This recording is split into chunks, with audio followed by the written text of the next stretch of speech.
हर साल की 23 अप्रैल को विश्व कॉपीराइट दिवस मनाया जाता है। कॉपीराइट का अर्थ है जब व्यक्ति मौलिक रूप से कोई काम करता है, मसलन कोई फिल्म, पोस्टर या विज्ञापन तैयार करता है, वीडियो गेम और सॉफ्टवेयर इत्यादि तैयार करता है, तो उस व्यक्ति को इसका कॉपीराइट अधिकार कानूनन दे दिया जाता है। इसके बाद कोई भी व्यक्ति उस रचना का प्रयोग बिना अनुमति के नहीं कर सकता।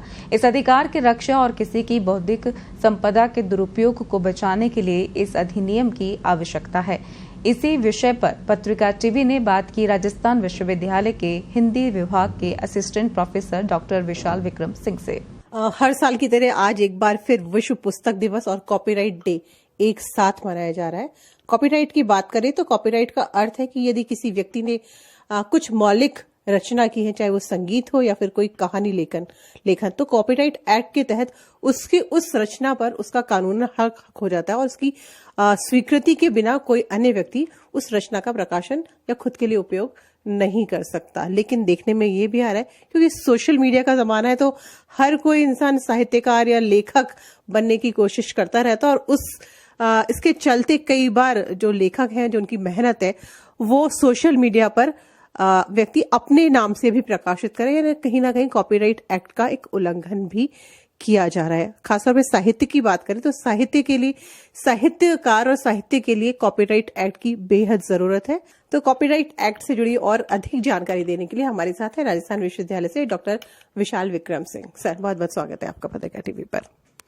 सर, हम कॉपीराइट एक्ट की अगर हम बात करें तो सबसे पहले इस एक्ट के बारे में मैं थोड़ा सा जानना चाहूंगी। बेसिक क्या है एक्ट और किस तरह से इसको इम्प्लीमेंट किया जाता है? कोई विचार, कोई विचारधारात्मक चीज, कोई शोध की चीज, कोई रचनात्मक लेखन लिखा है तो उसका नाम उद्धृत किए बगैर कोई उसे दूसरा व्यक्ति मौलिक अपनी रचना के बतौर कोट करे तो ये कॉपीराइट का उल्लंघन है। कोई एक बात सोचता है, रचता है, कहता है, उसे कोई दूसरा व्यक्ति अपनी मौलिक बात कह करके कह दे तो ये कानूनी रूप से तो है ही गलत, अनैतिक भी है। अगर साहित्य की बात करें तो मतलब साहित्य के हिसाब से या साहित्यकारों के लिए तो फिर इस एक्ट की बहुत ज्यादा जरूरत है, क्योंकि कोई भी बहुत आसानी से किसी भी रचना को चुरा के अपने नाम से प्रकाशित कर सकता है। ऐसी स्थिति में आजकल देखने में ये आता है कि बहुत सारी किताबों की कीमतें इतनी ज्यादा होती हैं कि भारत में जरूरी लोग उन किताबों को नहीं खरीद पाते हैं।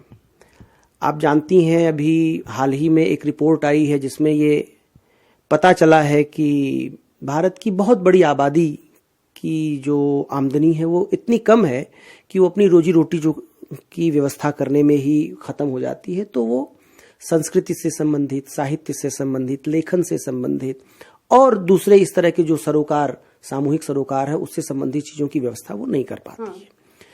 लेकिन वे जरूरी लोग हैं, वे देश के नागरिक हैं और वे सब कुछ बेहतर करने की इच्छा और आकांक्षा के साथ मौजूद लोग हैं। उन तक किताबों की कीमतें ज्यादा होने के कारण नहीं पहुंच पाती हैं। ऐसी स्थिति में जो हम लोगों के दिमाग में ये बात आती है, एक मॉडल आता है कि ऐसी स्थिति में राज्य को मदद करनी चाहिए।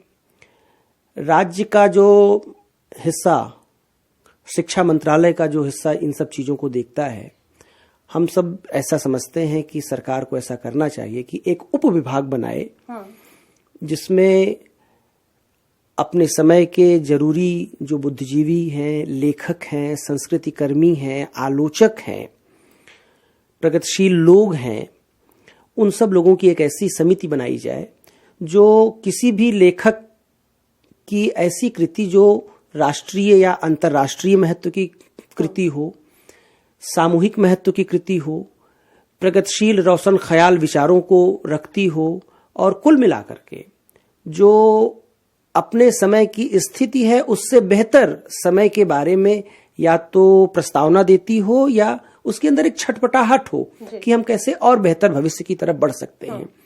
इस तरह के महत्व की कृतियों की शिनाख्त करके राज्य